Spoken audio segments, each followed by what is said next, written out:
राजस्थान के जैसलमेर में स्थित कुलधरा गांव अपने रहस्य के लिए जाना जाता है। सैकड़ों साल पहले रातों रात पूरा गांव खाली कर दिया गया था। पीछे छूटे घरों में आज भी बर्तन वहीं के वहीं रखे हुए हैं। कुछ साल पहले पुरातत्व विभाग के कुछ अधिकारी गांव की खुदाई कर रहे थे। एक दिन उन्हें एक कुएं के पास एक तहखाना मिला। जब उन्होंने उसका दरवाजा खोला तो अंदर उन्हें एक पुरानी दस्तावेज मिली। इस दस्तावेज में लिखा था कि गांव के लोगों ने उस समय के राजा के अत्याचारों से तंग आकर गांव छोड़ने का फैसला किया था। वे यह शाप देकर गए थे कि गांव में कोई नहीं रह पाएगा। यह दस्तावेज इस बात का सबूत है कि कुलधरा को भूतों ने नहीं बल्कि लोगों ने छोड़ा था। अंजना को बचपन से ही भूतों की कहानियों का शौक था। उसे खासकर कुलधरा गांव के रहस्य में बहुत दिलचस्पी थी। कॉलेज की पढ़ाई पूरी करने के बाद उसने अपने दोस्तों राहुल और सीमा को यह गांव देखने का प्लान बताया। दोनों थोड़े डरे हुए थे, लेकिन अंजना के उत्साह को देखकर मान गए। पूरे दिन घूमने के बाद शाम ढलने लगी। सूरज ढलते ही गांव का माहौल अजीब लगने लगा। एक अजीब सा सन्नाटा छा गया। अचानक हवा चलने लगी और उन्हें किसी के हंसने की आवाज सुनाई दी। वे घबराकर इधर उधर देखने लगे, लेकिन कुछ नहीं दिखा। थोड़ी देर बाद उन्हें एक परछाई दिखाई दी जो जल्दी से एक घर में घुस गई। अंजना ने कहा, वह क्या था? राहुल और सीमा डर के मारे कुछ बोल नहीं सके। अंजना को उनकी हिम्मत थोड़ी अजीब लगी, लेकिन उसकी खुद की भी हालत खराब थी। उसने सोचा शायद कोई जानवर होगा। उसने हिम्मत जुटाकर उस घर की तरफ कदम बढ़ाया। राहुल और सीमा ने उसे रोकने की कोशिश की, लेकिन वह नहीं मानी। घर के अंदर अंधेरा था। अंजना ने मोबाइल की टॉर्च जलाकर चारों तरफ देखा। अचानक टॉर्च की रोशनी किसी चीज पर पड़ी। यह एक कंकाल था जो जमीन पर बैठा हुआ था। अंजना चीख पड़ी और पीछे की तरफ भागी। भागते समय उसे सीढ़ियों का पता नहीं चला और वह नीचे गिर पड़ी। उसकी टॉर्च भी हाथ से छूटकर दूर जा गिरी। अंधेरे में उसे किसी के हाथों का एहसास हुआ। वह जोर जोर से चिल्लाने लगी। राहुल और सीमा उसकी आवाज सुनकर दौड़ते हुए आए। उन्हें अंजना बेहोश मिली। उसके हाथों में खून के निशान थे। वे किसी तरह अंजना को गांव से बाहर निकाल लाए। सुबह होते ही वे वापस शहर चले गए। अंजना को अस्पताल में भर्ती कराया गया। डॉक्टरों को कुछ समझ नहीं आया कि उसे हुआ क्या है। कुछ समय बाद अंजना ठीक हो गई, लेकिन वह फिर कभी कुलधरा जाने की बात नहीं करती थी। उसे आज भी नहीं पता कि उस रात उसे क्या छू गया था। कुलधरा का रहस्य आज भी एक सवाल बनकर खड़ा है। अंजना अस्पताल से लौटी तो एकदम बदली हुई थी। वह पहले जैसी हंसमुख नहीं रही थी। रात को उसे बुरे सपने आते और वह अक्सर बड़बड़ाती रहती थी। एक रात वह चीखते हुए उठी।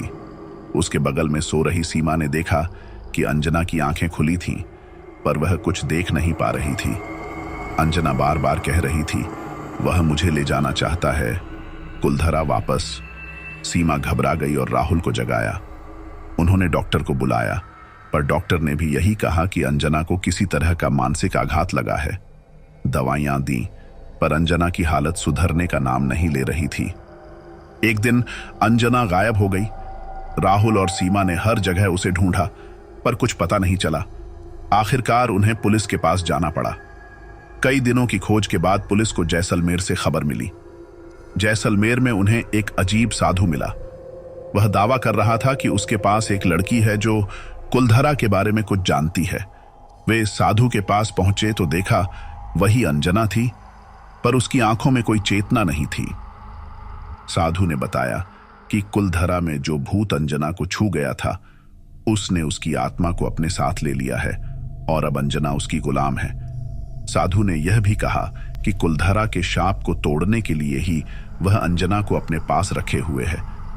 राहुल और सीमा समझ नहीं पाए कि क्या सच है और क्या झूठ। उन्होंने पुलिस से मदद मांगी। पुलिस ने साधु को हिरासत में ले लिया, पर अंजना को वापस लाने का कोई रास्ता नहीं दिख रहा था। अचानक राहुल को उस दस्तावेज की याद आई जो कुलधरा की खुदाई में मिला था। उसमें लिखे शाप को तोड़ने का कोई उपाय होगा। यह सोचकर वे पुरातत्व विभाग के पास गए। वहां उन्हें पता चला कि दस्तावेज में लिखा था कि कुलधरा के लोगों ने गांव छोड़ने से पहले वहां के मंदिर में एक दीपक जलाया था। उस दीपक को जलाए रखने से ही शाप कमजोर होता है, परंतु गांव खाली होने के बाद से दीपक बुझ चुका होगा। राहुल और सीमा ने फैसला किया कि वे कुलधरा जाकर दीपक को जलाएंगे। शायद इससे अंजना की आत्मा वापस आ जाए। वे जानते थे यह बहुत खतरनाक होगा, पर उनके पास कोई रास्ता नहीं बचा। रात के सन्नाटे में राहुल और सीमा कुलधरा के खंडहरों में घुसे। चारों तरफ काली छाया मंडरा रही थी। पुरानी हवाओं का वो ही सिसकार सुनाई दे रहा था जिसने उन्हें अंजना के गायब होने वाली रात भी डराया था। इस बार उनके दिलों में डर के साथ एक अटूट इच्छा भी थी, अंजना को वापस लाने की इच्छा।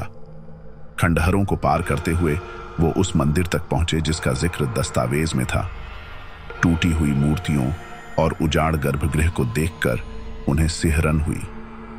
मंदिर के एक कोने में उन्हें एक छोटा सा दीपक दिखाई दिया। वो धूल से भरा हुआ था और उसकी बाती बुझी हुई थी।